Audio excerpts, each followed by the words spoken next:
Assalamualaikum warahmatullahi wabarakatuh. Alhamdulillah hamdan katsiran tayyiban mubarakan fi kama yuhibbu rabbuna wa yarda, wassalatu wassalamu ala nabiyyina Muhammadin wa ala alihi wa sahbihi wa man sara ala nahjihi bi ihsanin ila yaumil wa ba'd.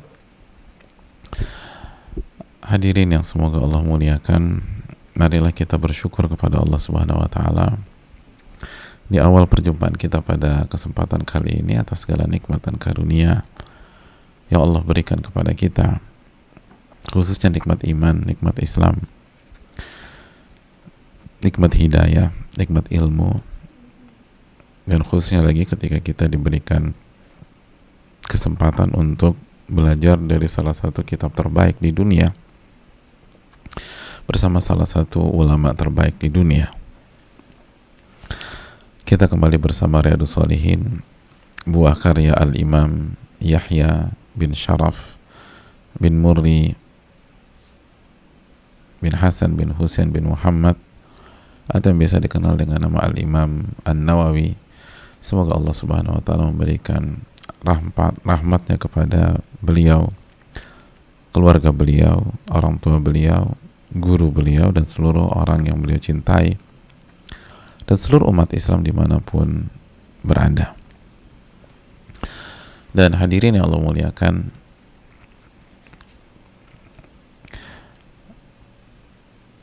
kita akan kembali melanjutkan bab muraqabah, sebuah bab yang dijelaskan para ulama menjadi dasar dari seluruh amalan-amalan hati. Dan ini lagi-lagi kembali nikmat Allah yang sangat luar biasa kepada kita. Oleh karena itu, bersyukurlah kepada Allah Subhanahu wa taala atas segala nikmat yang Allah berikan kepada kita ini. Karena setiap hari Allah kasih kita tambahan ilmu, dan tambahan ilmu. Dan seorang muslim harus semangat dalam menuntut ilmu. Kata Al-Imam Al-Mawardi, salah satu ulama mazhab Syafi'i, dalam kitabnya Adab Dunya wa Din, beliau mengatakan, wala yaqna' minal ilmi bima adrak. Seseorang itu nggak boleh qanaah dalam masalah ilmu. Qanaah itu dalam masalah harta, jamaah. Masalah ilmu jangan qanaah, harus semangat. Qanaah itu merasa cukup, ya gitu ya, merasa cukup dari apa yang didapat.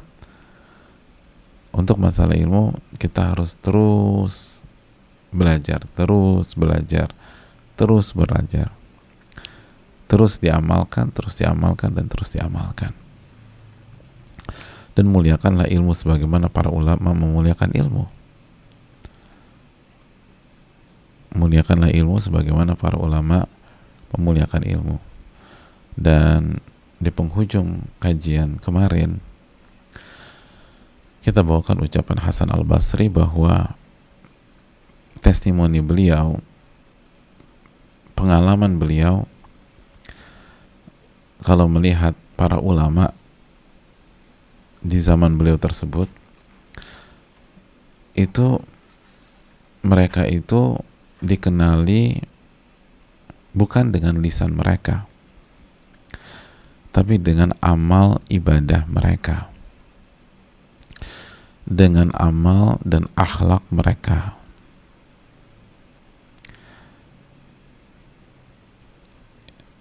Dan itu sudah kita angkat ke pertemuan yang lalu. Jadi ulama klasik itu dikenali bukan dengan lisan mereka, kata Al-Hasan Al-Basri, tapi dengan amal, dengan ibadah, dengan tutur kata, dengan adab, dengan akhlak, sebelum dengan lisan dan retorika mereka. Oleh karena itu, ini cambuk bagi kita untuk merubah, dan merubah. Untuk belajar, diamalkan. Belajar lalu diamalkan. Belajar lalu diamalkan.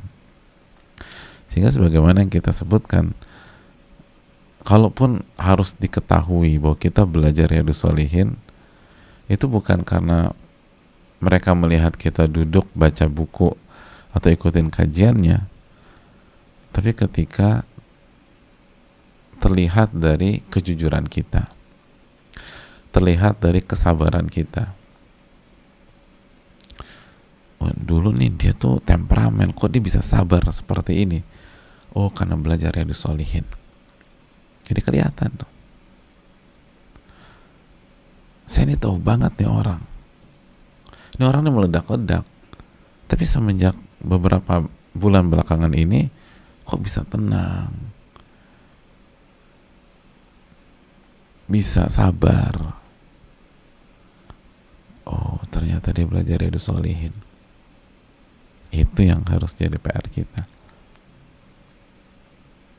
Dikenali dengan amal, ibadah, serta perangai, attitude. Bukan dikenali dengan lisan. Berkoar-koar, saya belajar A, belajar B, belajar C, belajar D. Walaupun menyampaikan apa yang sudah kita pelajari di momennya nggak ada masalah, tapi sekali lagi kita sedang bahas kotak khusus. Bagaimana ilmu ini bukan hanya dipelajari, dikaji semata, kita isi paket internet kita, lalu kita buka YouTube kita terus belajar atau selesai. Enggak, harus ada perubahan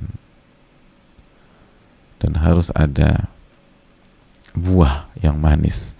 Makanya kata Al-Hasan Al-Basri di akhir testimoni beliau, وَذَلِكَ الْعِلْمُ النَّافِعُ, dan itulah yang dinamakan ilmu yang bermanfaat. Itulah yang dinamakan ilmu yang bermanfaat. Maka bersyukurlah kepada Allah Subhanahu wa Ta'ala ketika kita diberikan kesempatan untuk belajar dan ketika kita diberikan taufik untuk berubah. Saudaraku yang semoga Allah muliakan, selanjutnya salawat dan salam semoga senantiasa tercurahkan kepada junjungan kita, Rasul kita Sayyidina Muhammadin sallallahu alaihi wasallam, beserta para keluarga, para sahabat, dan orang-orang yang istiqomah berjalan di bawah naungan sunnah beliau sampai hari kiamat kelak. Hadirin, kita masuk ke hadis yang tidak kalah spesial dengan hadis sebelumnya. Hadis yang luar biasa. Tidak singkat, tapi juga nggak terlalu panjang. Atau tidak singkat, tapi nggak panjang juga. Cukuplah. Tapi karena kaya akan kandungan dan hikmah, kemungkinan kita tidak bisa selesaikan hadis ini dalam satu pertemuan. Dan hadis ini menyedot perhatian para ulama. Bahkan para ulama seperti Al-Imam Ibnu Rajab khusus menulis buku tentang hadis ini. Buku khusus. Jadi hadis ini dikaji dalam satu buku khusus. Seperti yang dilakukan Al-Imam Ibnu Rajab Al-Hanbali rahimahullahu ta'ala. Hadits Abdullah bin Abbas, hadits ke-62 atau hadits yang ketiga dari bab muraqabah, dari Abdullah bin Abbas. Mari kita masuk ke hadis ini. Qala al-muallifu al-imam Yahya bin Sharaf An-Nawawi rahimahullah, Ats-Tsalitsu an Ibni Abbas atau an Ibni Abbas. Berkata Al-Imam Nawawi rahimahullah dari Abdullah bin Abbas. Beliau menyampaikan, kuntu khalfan Nabi sallallahu alaihi wasallam yauman. Aku berada di belakang Nabi sallallahu alaihi wasallam di sebuah hari. Jadi Nabi SAW dan Abdullah bin Abbas pergi bareng, dan Abdullah bin Abbas duduk di belakang Nabi SAW. duduk di belakang Nabi SAW. Nabi di depan, Abdullah bin Abbas di belakang. Hadirin Allah muliakan, lalu Nabi mengatakan, ya gulam, inni u'allimuka kalimat. Nah, kalau bahasa kita ya, nah, sesungguhnya aku akan mengajarkan engkau beberapa kalimat, beberapa kaidah, beberapa konsep, beberapa nilai atau value, beberapa kalimat. Ihfazillah yahfazka. Jagalah Allah, niscaya Allah akan menjagamu. Ihfazillah tajidhu tujahak. Jagalah Allah, niscaya engkau akan mendapatkannya di hadapanmu. Idza sa'alta fas'alillah. Jika engkau meminta, maka mintalah kepada Allah. Wa idza sta'anta fasta'in billah. Dan apabila engkau meminta pertolongan, maka minta pertolonganlah kepada Allah. Wa'lam annal ummata law ijtama'at.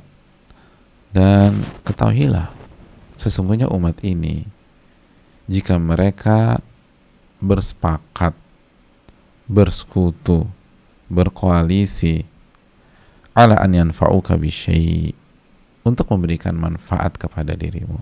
Jadi semua umat ini sepakat untuk mensupport kamu, memberikan manfaat kepada kamu. Lam yanfa'uka illa bisyai'in qad kataballahu lak. Tidak akan mampu dan tidak akan bisa memberikan manfaat kepadamu kecuali sesuatu yang telah Allah tuliskan untukmu. Wa in ijtama'u ala an yadurruka bisyai'. Dan sebaliknya, apabila mereka bersepakat, berkoalisi untuk menimpakan mudarat kepadamu, lam yadurruk, mereka nggak akan bisa memudaratkanmu, illa bisyai'in qad kataballahu alaik, kecuali dalam sesuatu yang telah dituliskan Allah untuk menimpamu. Rufi'atil aqlam wa jaffatis suhuf. Pena catatan takdir telah diangkat dan lembaran-lembarannya telah kering. Hadirin Allah muliakan, lalu ada riwayat berikutnya, tapi satu-satu kita bahas insyaallah ta'ala.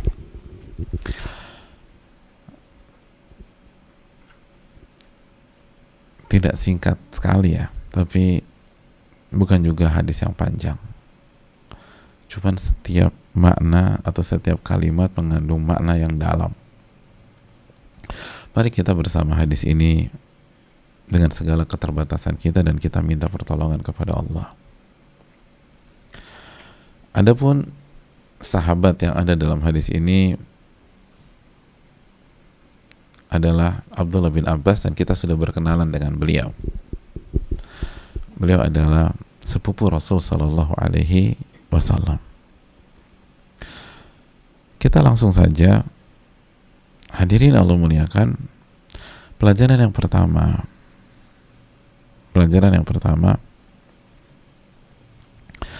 hadis ini mengajarkan kepada kita bahwa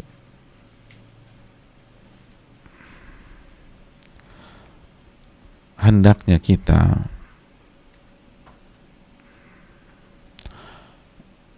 memberikan perhatian kepada anak kecil, anak-anak kita, anak kecil, khususnya anak-anak yang punya potensi besar ke depan.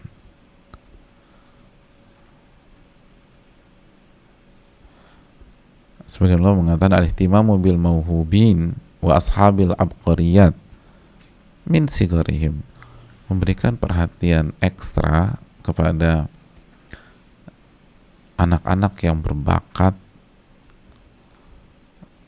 anak-anak yang cerdas dan punya prospek yang cerah di samping tetap memberikan perhatian yang besar kepada anak-anak yang biasa-biasa saja atau anak-anak yang berkebutuhan khusus, disable misalnya, atau yang punya kekurangan. Semua harus diperhatikan. Semua harus diperhatikan. Tapi karena setiap orang akan ditanya oleh Allah Subhanahu wa taala sesuai dengan anugerah yang Allah berikan, sesuai dengan nikmat yang Allah berikan, sesuai dengan bakat yang Allah berikan, maka kita harus mempush, kita harus mendorong setiap anak untuk memaksimalkan kemampuannya masing-masing. Itu poinnya. Jadi kalau anak itu dikasih kemampuan oleh Allah, jika pakai skala 1 sampai 10, skala 3, maka kita harus dorong dia untuk bermain di level 3. Dan kalau dia punya kemampuan atau bakat dengan skala 1 sampai 10, level 9, kita harus dorong dia untuk bisa bermain di level 9. Karena dia akan ditanya oleh Allah, "Tsumma latus'alunna yauma idzin 'anin na'im." Kalian akan ditanya oleh Allah Subhanahu wa taala tentang nikmat-nikmat yang kalian dapatkan pada hari kiamat kelak. Itu kan ayat yang sudah sangat familiar di tengah-tengah kita. Tsumma latus'alunna yauma idzin 'anin na'im. Nah, korelasinya apa? Abdullah bin Abbas adalah salah satu anak yang sangat multi talenta pada saat itu.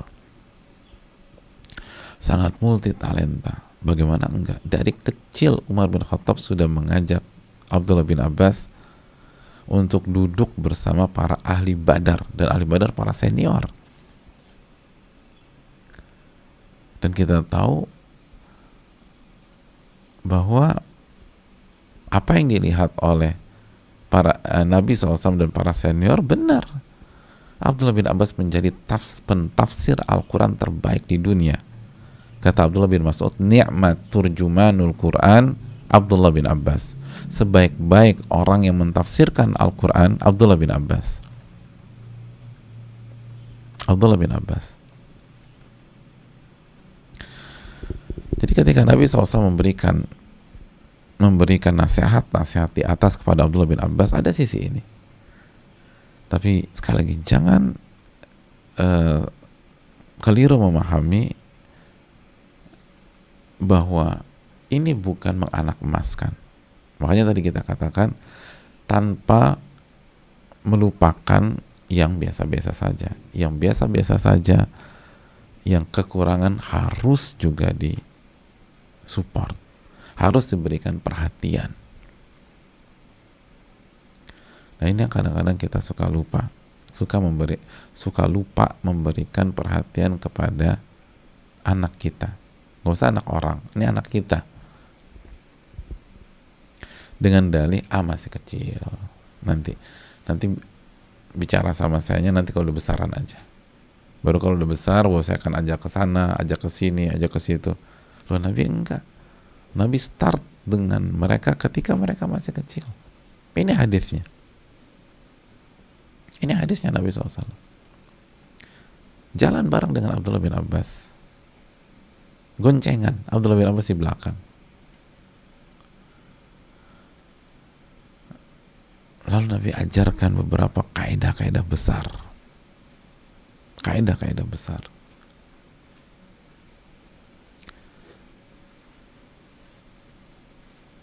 Maka ini yang harus kita tiru.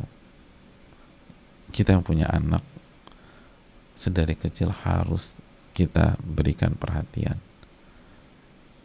Dan salah satunya bicara dengan mereka. Bicara dengan mereka. Itu hal penting. Ajak mereka jalan, terus bicara dengan mereka. Nabi jalan bareng Abdullah bin Abbas, terus bicara. Aku suka jalan juga sama anak-anak. Bicara nggak? Enggak. Aku sama gadget, anakku sama gadget, udah. Itu yang terjadi di banyak tempat. Semua khusyuk gitu, dengan gadgetnya masing-masing.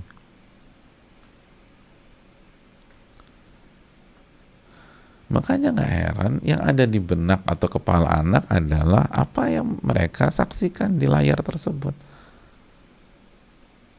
Walaupun orang tuanya solehnya minta ampun, anaknya beda kutub sama orang tuanya. Kenapa? Gak pernah diajak bicara, gak pernah diajarin.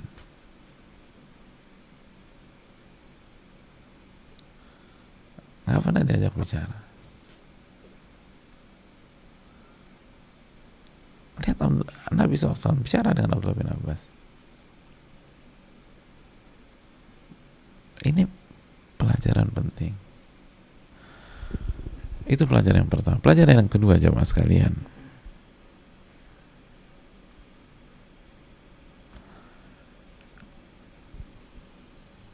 hadits ini membuka mata kita bahwa dasar dalam mendidik anak adalah menanamkan iman, akidah, ibadah dalam jiwa dan diri seorang anak, lalu membangun hubungan anak ini dengan Robnya, penciptanya, Allah Subhanahu wa Ta'ala.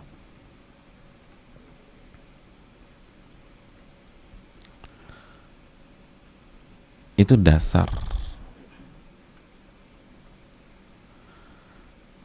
Lihat bagaimana Nabi SAW ketika bicara sama seorang anak kecil yang bernama Abdullah bin Abbas. Apa yang dibicarakan Nabi? Games terbaru,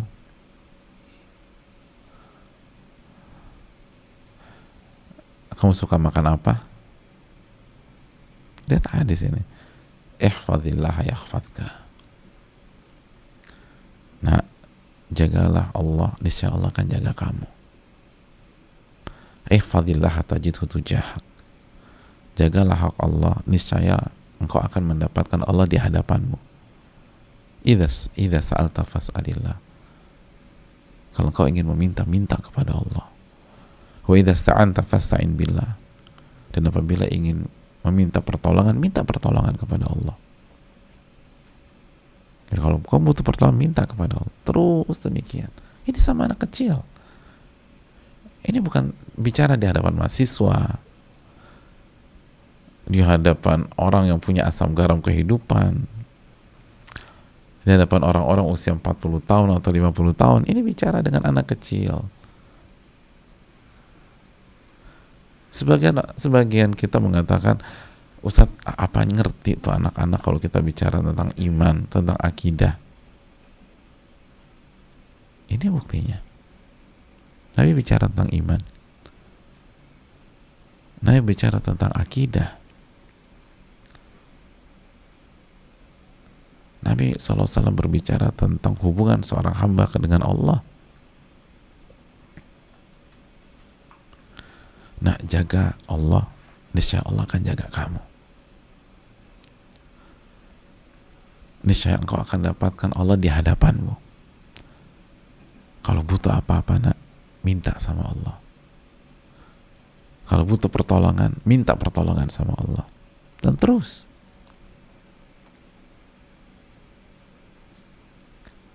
Siapa di antara kita sudah melakukan hal itu?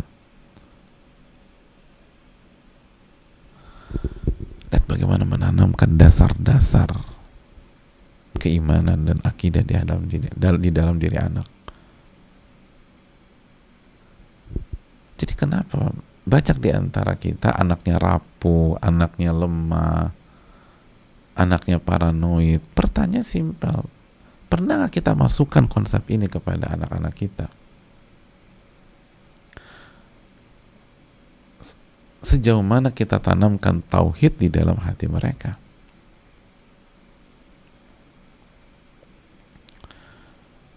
Ini konsep Nabi SAW.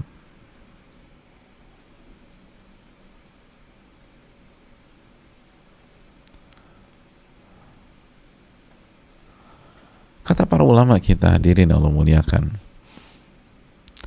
lihat bagaimana Rasulullah membangun dasar yang luar biasa, dasar yang kokoh dalam muraqabatillah, di dalam diri anak kecil Abdullah bin Abbas. Muraqabatillah, merasa diawasi oleh Allah. Jagalah Allah, niscaya engkau akan dapatkan Allah di hadapanmu. Muraqabah, muraati hukuki. Bagaimana anak kecil tuh dari awal sudah ditanamkan bagaimana memenuhi hak Allah dan hak Allah. Wa tafwidhi li amrihi wa tawakkal alaihi, dan menyerahkan segala sesuatu kepada Allah dan bergantung kepada Allah.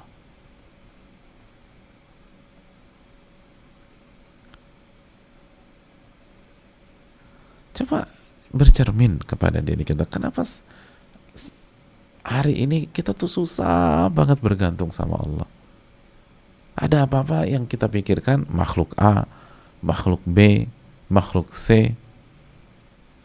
Ya coba evaluasi selama ini, dari dulu sampai sekarang, yang ditanamkan ke dalam diri kita itu muraqabatullah, itu mengembalikan segala sesuatu kepada Allah, atau sebaliknya, yang masuk, yang tertanam adalah ingat si A, ingat si B, ingat si C.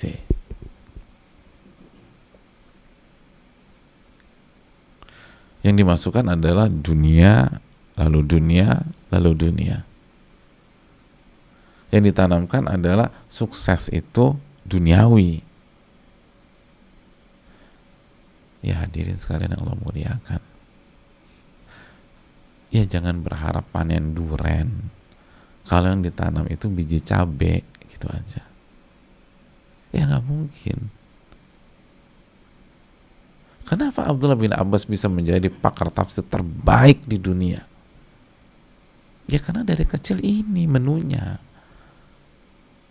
tuh ini, ihfadillah yahfadka.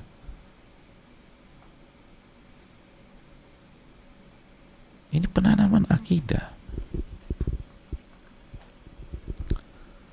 Kalau minta sama Allah.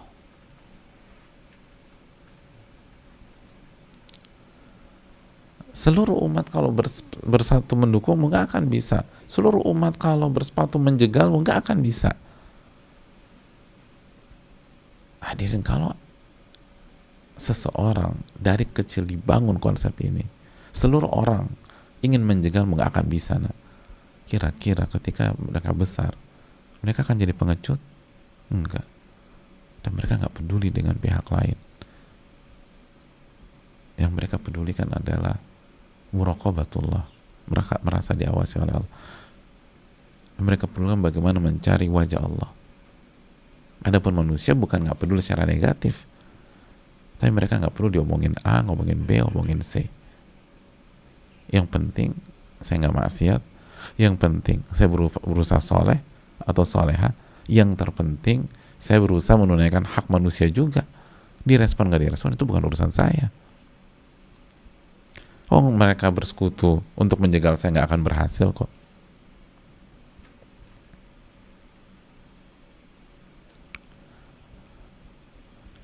Ini yang kita lupa untuk kita tanamkan dalam diri kita dan keluarga kita. Maka wajar jika rapuh. Lihat Nabi kita Sallallahu Alaihi Wasallam.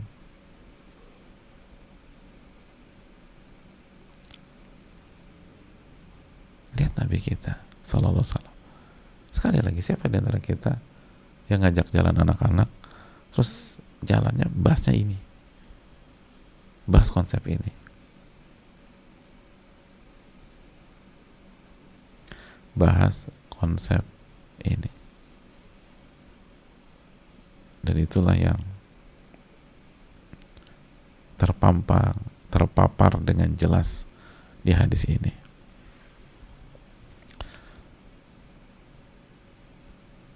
Itu yang perlu kita camkan jamaah sekalian. Dan ini tanggung jawab seorang ayah, tanggung jawab seorang ibu. Kullukum ra'in wa kullukum mas'ulun an ra'iyatih. Setiap kalian itu pemimpin dan akan ditanya tentang yang kalian pimpin. Nabi SAW bersabda, wal mar'atu ra'iyatun wa mas'ulatun an baiti zawjiha wa auladih.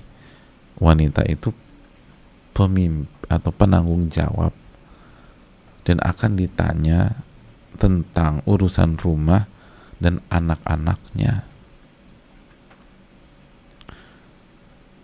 Maka siapa di antara kita yang sudah menggunakan pola ini di dalam dirinya dan keluarganya?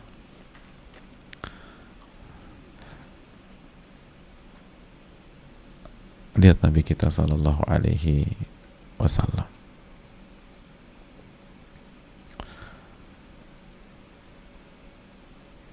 Tapi saya sibuk Ustadz, nggak ada waktu dengan anak. Nabi SAW lebih sibuk dari kita dan masih bisa jalan bareng dengan Abdullah bin Abbas. Minta pertolongan kepada Allah, minta keberkahan waktu, lalu lakukan.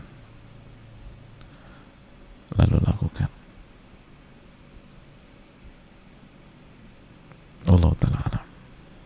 Ya, kita lanjutkan. Hadirin Allah muliakan.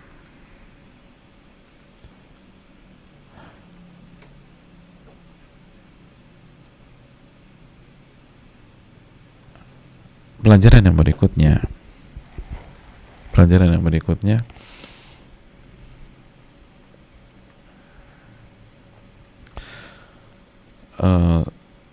sebagian ulama mengatakan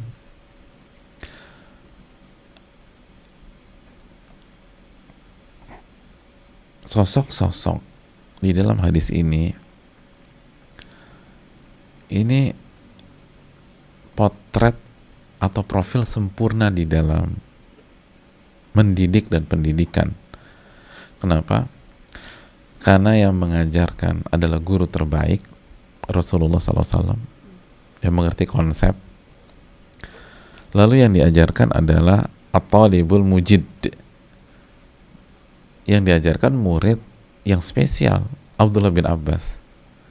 Jadi kalau bisa terkumpul dalam sebuah proses mendidik, yang mendidik ngerti, lalu yang dididik cerdas, lalu multi talent, Masya Allah, lalu tentu saja diawali dengan taufik dari Allah, maka hasilnya seperti Abdullah bin Abbas. Berhasil.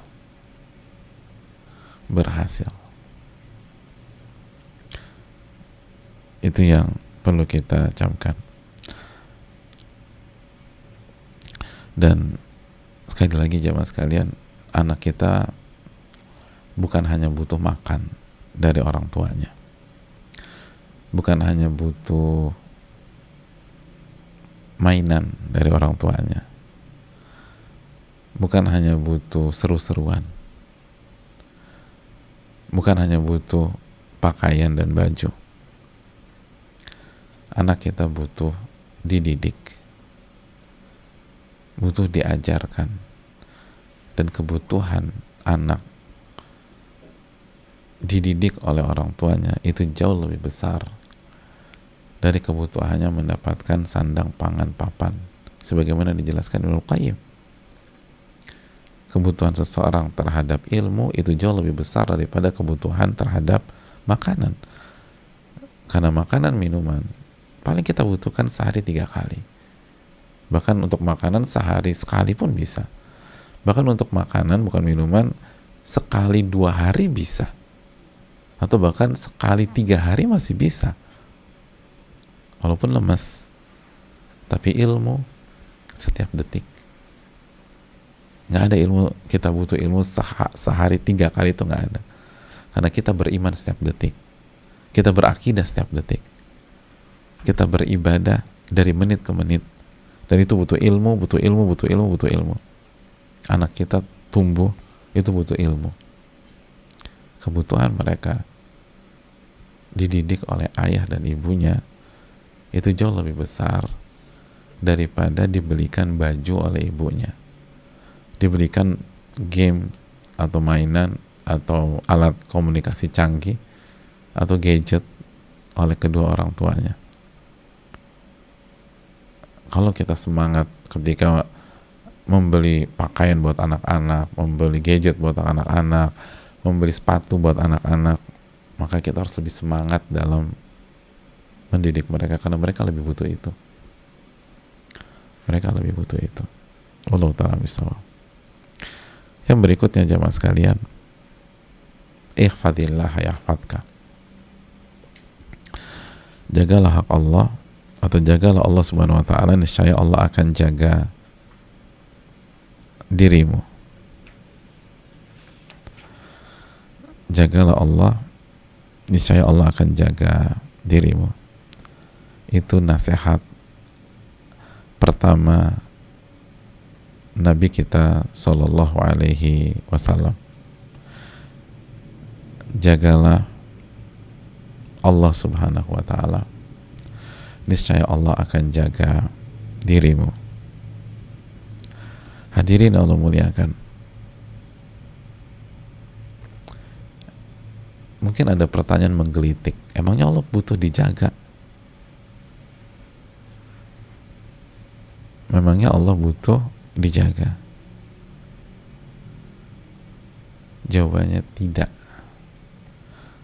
Oleh karena itu para ulama menjelaskan, maknanya adalah jagalah hak Allah,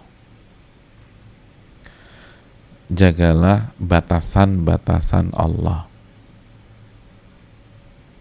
sebagaimana firman Allah dalam surat At-Taubah ayat 112, wal hafizuna li hududillah, dan orang-orang yang menjaga batasan-batasan Allah, agama Allah. Jadi yang dimaksud adalah menjaga agama Allah, yang dimaksud adalah menjaga hak-hak Allah Jalla wa'ala. Itu maksudnya. Adapun Allah nggak butuh dijaga. Allah nggak butuh kita kok. Allah tidak butuh kita. Dan ini sebuah hal yang harus kita camkan bersama-sama. Allah berfirman surat Fatir ayat 44, wa ma kana Allahu liyu'jizahu min syai' fis samawati wala fil ard innahu kana aliman qadira. Allah berfirman yang artinya,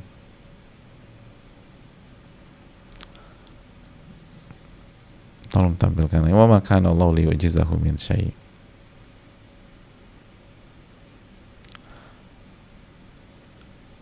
dan tidak ada satupun yang dapat melemahkan Allah. Gak ada satu yang bisa melemahkan Allah, baik di langit maupun di bumi. Gak ada yang bisa. Tidak ada yang bisa. Jadi Allah gak butuh dijaga gitu loh. Gak ada yang bisa melemahkan Allah, baik di langit maupun di bumi. Wa makan Allah liyu'jizahu min syai', liyu'jizahu min syai', gak ada yang bisa melemahkan Allah. Apapun yang ada di langit dan bumi, gak ada yang bisa. Jadi poinnya adalah, Mas, Mbak, Allah nggak butuh penjagaan kita. Yang dimaksud adalah jagalah hak Allah, jagalah agama Allah, jagalah batasan-batasan Allah, jagalah perintah-perintah Allah, jagalah larangan-larangan Allah. Itu maksudnya.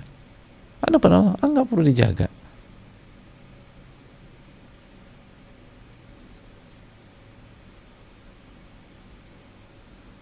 Tolong dijaga itu.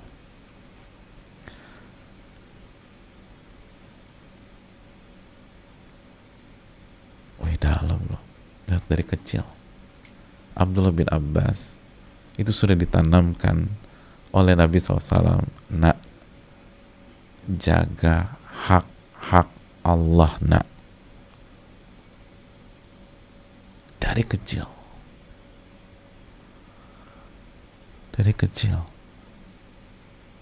Fokusnya hak-hak Allah.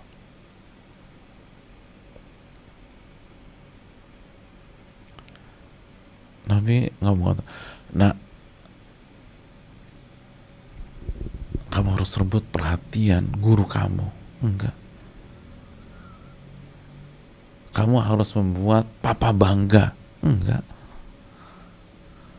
Kamu harus kalahkan teman-teman kamu. Enggak. Jagalah hak Allah. Niscaya Allah akan menjagamu.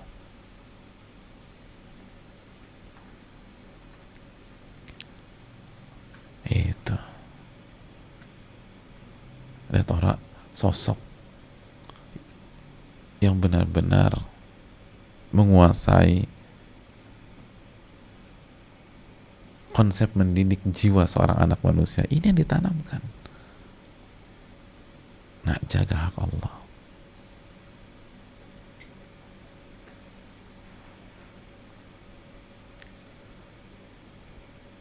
Bukan dibangun ketergantungan dengan makhluk. Akhirnya nanti anak kita jadi narsis, selalu ingin cari perhatian orang, dan seterusnya. Nabi ingat, ihfadillah yahfadka, jagalah hak Allah, niscaya Allah akan jaga kamu.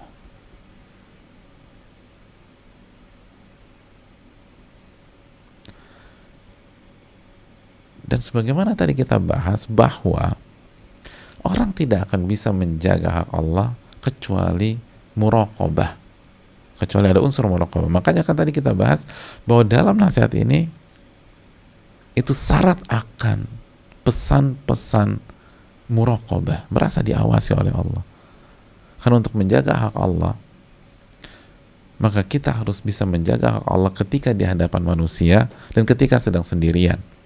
Dan gak akan bisa menjaga hak Allah ketika sendirian kecuali merasa diawasi oleh Allah Subhanahu wa taala. Allah berfirman dalam surat Qaf ayat 32 dan 33, "Hadza ma tu'aduna likulli awwabin hafidh." Ya. Hadza ma tu'aduna likulli awwabin hafidh. Dan inilah yang dijanjikan kepada kalian, yaitu setiap orang yang senantiasa kembali kepada Allah dan hafidh, dan senantiasa menjaga aturan-aturan Allah. Jadi inilah yang dijanjikan kepada kalian sebagai hamba yang senantiasa kembali kepada Allah dan menjaga hafidh, menjaga aturan-aturan Allah. Bagaimana mereka bisa sampai pada titik tersebut? Apa rahasianya? Man khasyiyar rahmana bil ghaibi wa jaa'a biqalbin munib. Ayat berikutnya, yaitu orang-orang yang takut kepada Ar-Rahman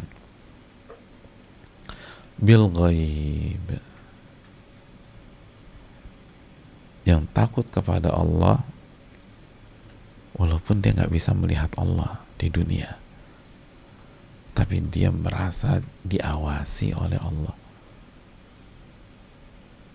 Dia takut kepada Allah walaupun dia nggak bisa melihat Allah,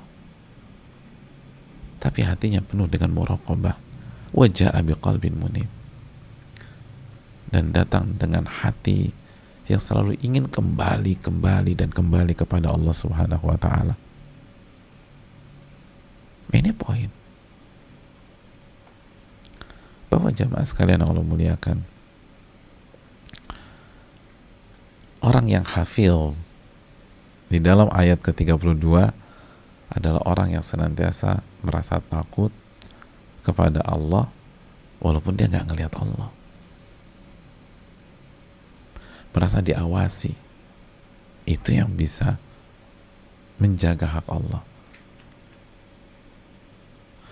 Jadi Abdullah bin Abbas dari kecil jamaah itu sudah disampaikan itu. Sudah disampaikan konsep ini. Takutlah kepada Allah. Walaupun saya nggak ada. Walaupun orang tua kamu nggak ada. Walaupun teman-teman kamu nggak ada. Walaupun om dan tante kamu, keluarga kamu nggak ada. Takutlah kepada Allah. Sehingga kamu bisa menjaga hak Allah. Ihfadillah. Jagalah hak Allah. Kita kebalikan jamaah. Kita membuat anak-anak takut sama kita, sama makhluk, atau sama pasangan kita. Ma, aku minta izin ya ma, aku pengen nih jalan sama teman-teman. Mamanya bilang, kan kamu tau mama sih nggak ada masalah, tapi papamu itu loh galak banget. Nah ini, papanya galak. Jadi anak-anak dibangun hubungan dengan makhluk. Nanti ya mama lobiin papa ya. Ya tolong ya Maya. Iya.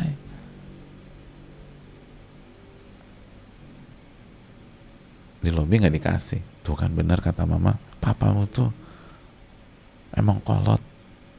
Akhirnya anak takutnya sama papanya. Takutnya sama papanya.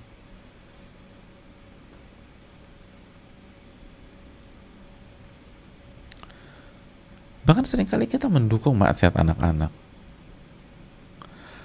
Mama merestui hubungan aku dengan dia kan, dengan Mawar kan.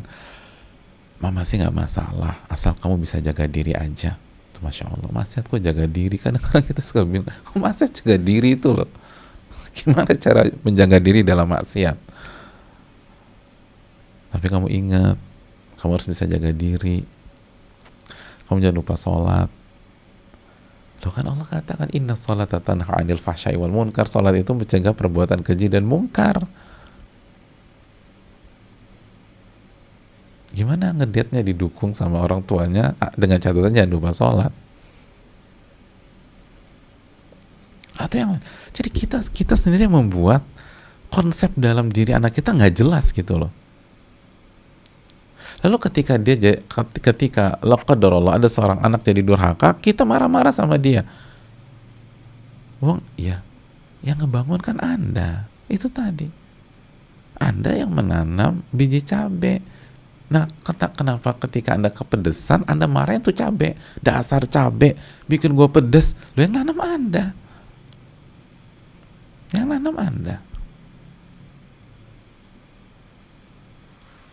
Lihat Nabi SAW, ihfadillah yahfadka. Jagalah hak Allah. Niscaya Allah akan jaga kamu, nak. Dari awal clear, pesannya jelas, narasinya jelas. Jagalah hak Allah, niscaya Allah akan jaga kamu. Langsung dikoneksikan dengan penciptanya. Dan ini bukan berarti kita menyepelekan makhluk, enggak.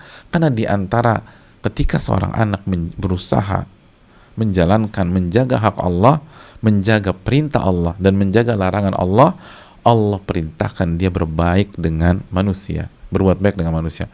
Allah larang dia untuk menzolimi manusia. Clear, paket komplit. Tapi kalau kita sambung koneksi dengan manusia, berapa persen manusia mengingatkan anak kita kepada Allah?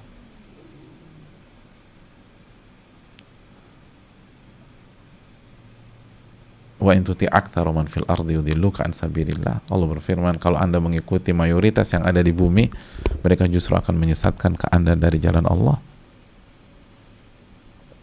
Oleh karena itu hadirin Allah muliakan, jagalah hak Allah, niscaya Allah akan jaga Anda.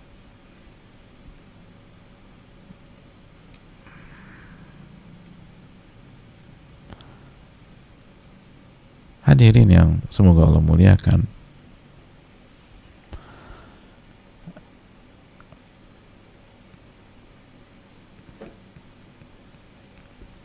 lalu pertanyaannya,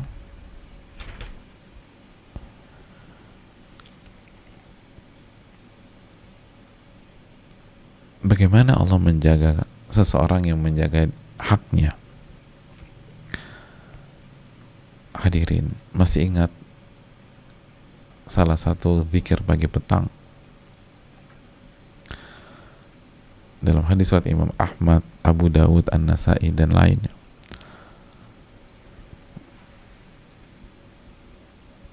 Doa yang gak pernah ditinggalkan Nabi SAW di waktu pagi dan petang, sebagaimana testimoni dari Abdullah bin Umar.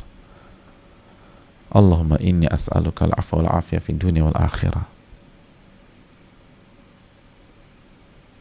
Allahumma inni as'aluka al-afwa wal afiyah fi dini wa dunyaya wa ahli wa mali. Ya Allah, aku meminta ampunan dan keselamatan di dunia dan akhirat. Ya Allah, aku meminta ampunan dan keselamatan pada agamaku, pada duniaku, pada keluargaku, dan pada hartaku. Allahumma astur awrati wa amin rawati. Ya Allah, tutup aurat-auratku, tutup aib-aibku. Nah, terus habis itu apa? Allahumma hafadni min baini yadai. Ya Allah, jaga aku dari arah depan, wa min khalfi, dan tolong jaga aku dari belakang, dari arah belakang, wa an yamini wa an shimali, dan tolong jaga aku dari arah kanan dan arah kiriku, wa min fauqi, dan tolong jaga aku dari arah atasku, wa a'udzu bi'azamatika an uqtala min tahti, dan aku meminta perlindungan kepada Engkau dan keagunganmu agar aku tidak terpelosok dari arah bawahku. Itu hadirin.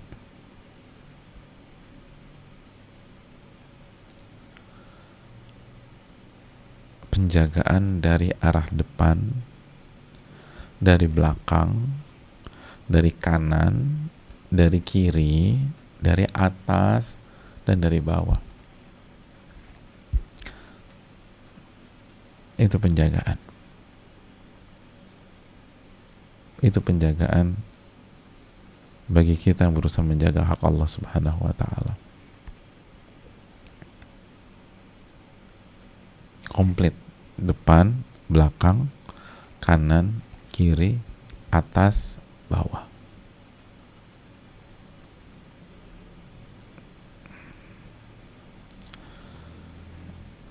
Masya Allah.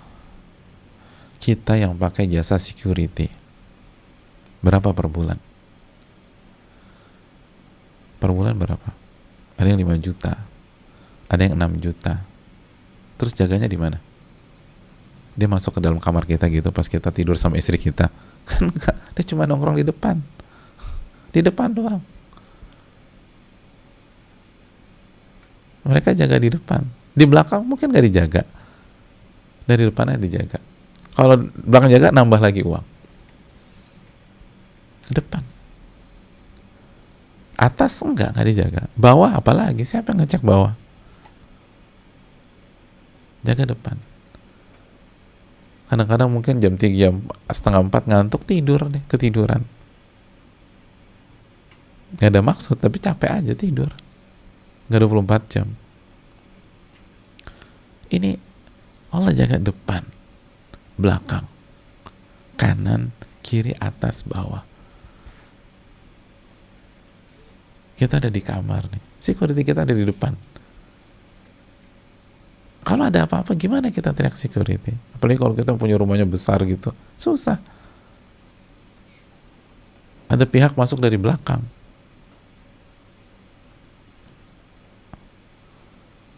Kejadiannya mungkin tengah malam, security lagi tidur gitu.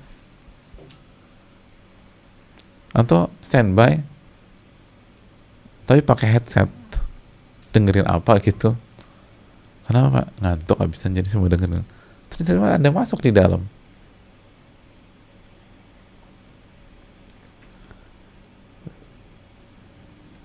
Kita butuh pertolongan dan penjagaan Allah Subhanahu wa ta'ala.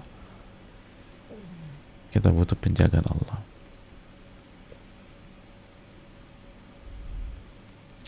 Dan jamaah sekalian, coba buka surat Ar-Ra'd ayat 11. lahu mu'aqibatum min baini yadayhi wa min khalfihi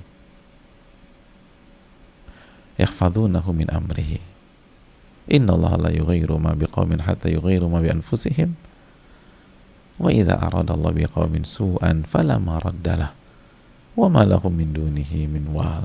Apa artinya jemaah sekalian? Mari kita simak artinya. Dan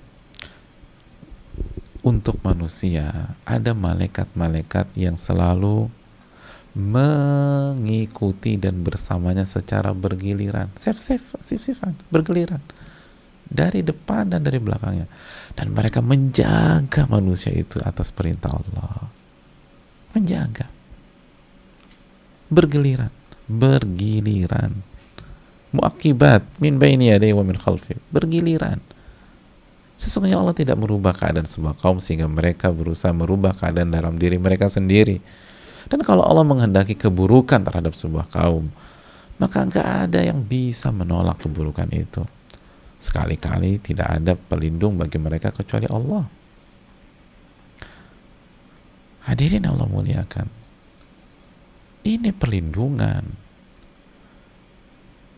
Allah utus malaikat-malaikatnya. Abdullah bin Abbas ketika menjelaskan tafsir ayat ini, beliau katakan humul malaikatu yahfazunahu bi amrillah fa idza ja'al qadar khalau anhu. Mereka adalah malaikat-malaikat yang menjaga orang tersebut dengan perintah Allah. Perintah Allah. Security. Dijaga. Ali bin Abi Thalib radhiyallahu taala anhu menjelaskan inna ma'akulli rajulin malakaini yahfadhanihi mimma lam yuqaddar. Sesungguhnya pada diri seseorang ada dua malaikat yang senantiasa menjaganya selama belum ditakdirkan. Maksudnya apa? Dua malaikat ini berjalan atau menjaga selaras dengan takdir yang Allah tetapkan kepada orang tersebut.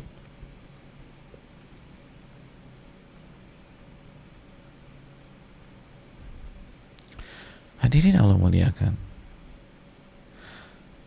Apa kata Imam Mujahid? Imam Mujahid mengatakan tentang tentang ayat di atas, "Ma min 'abdin illa lahu malakun." Tidak ada satupun hamba kecuali ada seorang malaikat. Hamba, ya, orang yang menghamba kepada Allah. Ma min 'abdin illa lahu malak. Tidaklah ada seorang hamba Allah kecuali dia bersama malaikat. Yahfadhuhu fi naumihi.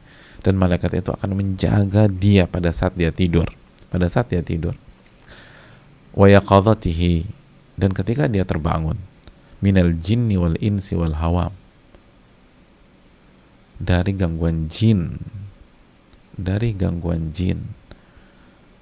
Dari gangguan manusia. Dan dari binatang-binatang.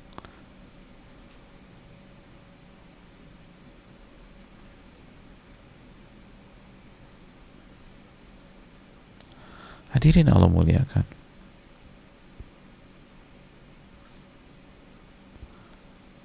Penjagaan. Dan gratis. Nggak bayar. Per bulan berapa Ustaz? Nggak bayar. Jagalah hak Allah subhanahu wa ta'ala. Tidak bayar. Dan di antara penjagaan Allah, kata Imam Ibn Rajab, an yahfadhahu fi sihhati badani wa quwwatihi wa aqlihi wa mali. Allah akan jaga kesehatannya, Allah akan jaga kekuatannya, dan Allah akan jaga akalnya dan hartanya. Makanya sebagian ulama klasik mengatakan, apa yang maksudnya? Maksudnya al-alim la yahzan. Orang yang berilmu dan berusaha mengamalkan ilmunya tidak akan bersedih. Mungkin dia sakit tapi dia nggak sedih, dijaga sama Allah. Karena yang paling penting adalah penjagaan ruh, penjagaan jiwa. Karena kehidupan adalah kehidupan jiwa, bukan kehidupan badan. Kalaupun mungkin dia sakit, dia nggak punya uang, dia nggak sedih. Dia nggak sedih.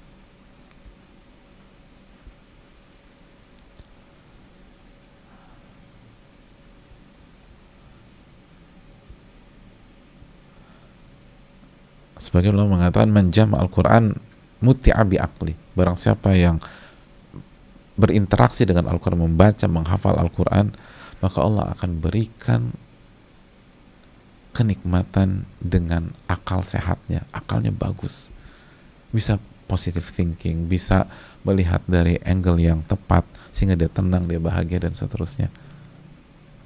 Dia gak sedih. Itu yang harus kita kejar, jamaah. Itu yang harus kita kejar. Jagalah hak Allah, insya Allah akan jaga kita. Depan, belakang, kanan, kiri, atas, bawah.